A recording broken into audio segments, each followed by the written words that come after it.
Eu me lembro bem, quando eu recebi o diagnóstico do meu carcinoma, eu já havia passado por vários médicos, muitos médicos mesmo. De repente, do nada, saiu um carocinho no meu pescoço. 2 caroços. Um ele não cresce tanto, mas o outro vira um caroço de pêssego, estourado pro lado de fora. E quando eu chego num cirurgião oncologista, pescoço e cabeça, ele só de olhar, ele olha para mim e diz: você tem 3% de chance de vida. Esse câncer é maligno. Ele não tinha feito nenhum exame, mas ele era tão bom no que ele fazia. E aquela notícia me abalou minhas estruturas. Sabe quando você acha que realmente não tem mais jeito? Eu lembro que eu fui para casa e eu tenho um tapete na minha sala e eu me joguei lá. E eu perguntei para Deus, eu falei para Deus: Senhor, e as promessas? E as promessas, Senhor? O Senhor fez tanta promessa. Em desespero, eu estava lá dentro do meu tapete, jogada no chão como uma criança, que é assim que eu faço até nos dias de hoje. Quando a dor é muito grande, eu me jogo no tapete e eu esperneio como criança.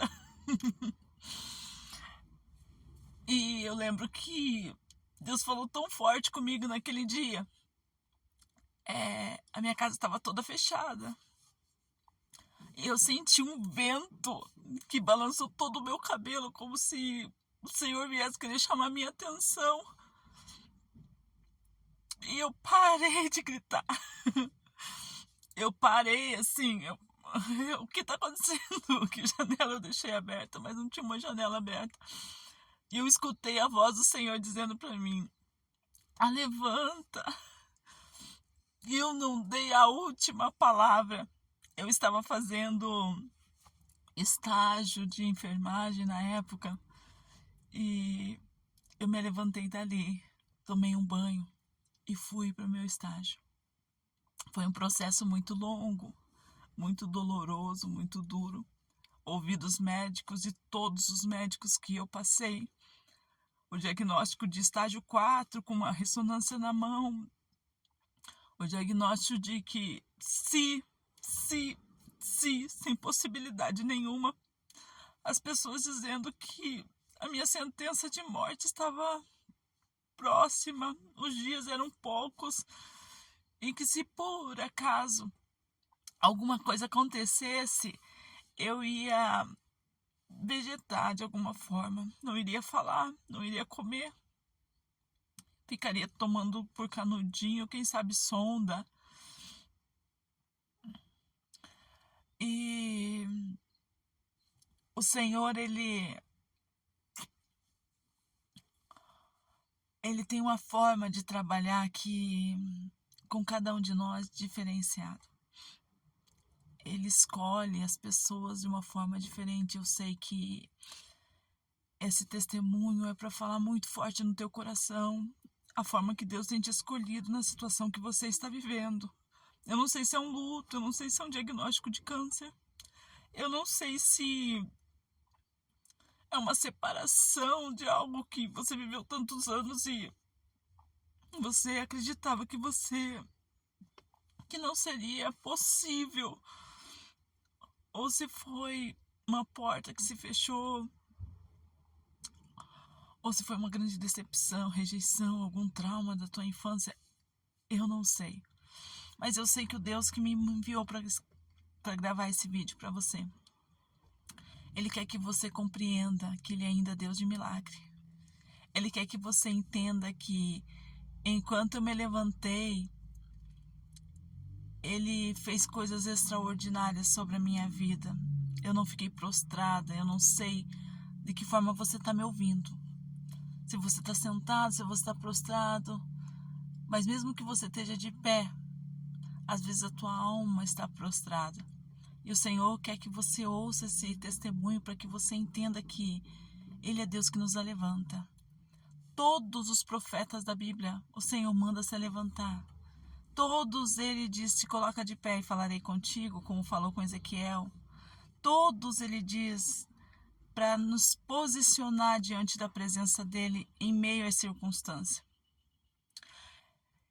E eu me posicionei. Eu ouvi a voz de Deus, levanta-te, fui para cima, fui fazer os meus cursos, terminar meu estágio. E dentro do meu coração, por mais que eu sabia que eu tinha um Deus, o diagnóstico estava decretado. Então eu falei, Senhor, se for para acontecer tudo o que estão dizendo para mim, eu quero servir para Ti. Eu quero ser algo de soma para o Teu reino. Então a gente tem, escolher estágio, onde você quer fazer estágio, você quer fazer na pediatria, você quer fazer na emergência, você quer fazer na enfermaria. E eu falei, não, eu quero na UTI. E eu fui para lá, irmãos, fazer estágios na UTI. E foi aí que o Espírito Santo assim bradou de uma forma muito maravilhosa, porque dentro da UTI nós temos que cuidar muito bem dos pacientes, depilando, cortando suas unhas, seus pelinhos, né, suas pestaninhas. Aí a gente tem maior cuidado com os pacientes lá dentro, porque eles não podem se cuidar, então fica para nós essa responsabilidade. E eu lembro que quando eu ia cuidando deles ali naquele processo, eu ministrava assim sobre a vida deles. Eu perguntava para alguns senhorzinhos assim, eu falava: o senhor foi um Abraão, o senhor foi um Jonas? O Senhor me enviou aqui para falar para o Senhor que Ele tem algo ainda grande na tua família. Ele quer fazer algum milagre. E as pessoas estavam imóveis ali. Todos que entram na UTI, não é uma UTI normal de recuperação de cirurgia, era uma UTI de coma, era uma UTI de acidentes, era uma UTI de pessoas que tinham tido AVC, as pessoas que estavam com uma situação gravíssima, né? Eu fui para essa UTI. E eu lembro que algumas vezes eu fazia alguns comentários assim: Deus quer escrever teu nome no livro da vida. Se você não acordar aqui, você vai acordar lá no céu. Você vai acordar com uma visão maravilhosa de reino, de Deus te abraçando, chamando você pelo nome. E eu lembro, irmãos, que algumas pessoas começavam a tremer. Algumas pessoas começavam a escorrer lágrima dos seus olhos. Algumas pessoas apertavam a minha mão. Algumas pessoas se levantaram daqueles lugares. Algumas pessoas, Deus deu a força para eles abrirem os olhos. Algumas pessoas, e eu tenho incontáveis cartas que a família, até mesmo os pacientes me entregaram, sabe? Porque era uma persistência muito grande da minha parte em pregar o evangelho. E se por acaso tem alguém que está morto do teu lado, no meio da tua família, no meio da tua empresa, no meio da tua vida, e talvez você olhe para ele, o cenário seja que ele está em coma, que nada vai acontecer na vida dele. Mas o Senhor me ordena te dizer nessa noite: insista, não pare de trazer uma palavra ao coração dessa pessoa, semeie e plante, porque essa semente ela vai florescer. Em algum momento da vida dessa pessoa, alguma coisa vai ter que acontecer sobre a vida dela. E Deus, ele vai se resplandecer e vai brilhar, e o brilho dele não vai ter como ela fugir dessa glória que é a presença de Deus. Falar do amor de Deus, a maior profecia que existe está dentro da palavra de Deus. Quando nós proferimos às pessoas a palavra de Deus, Ele é Deus que cura a alma. Ele é Deus que arranca os traumas. Ele é Deus que cura as enfermidades. Ele é Deus que transforma a vida de qualquer pessoa. Ele é Deus. Ele sempre será Deus, querendo fazer milagre através da sua vida. Não se cale, ergue tua cabeça e se levanta daí. Se não é um sofá, não é um tapete, mas é algum lugar que você está prostrado, e o Senhor nesta manhã, Ele deseja te levantar para fazer as maravilhas juntamente com Ele. Tome posição de posse daquilo que o Senhor tem para ti.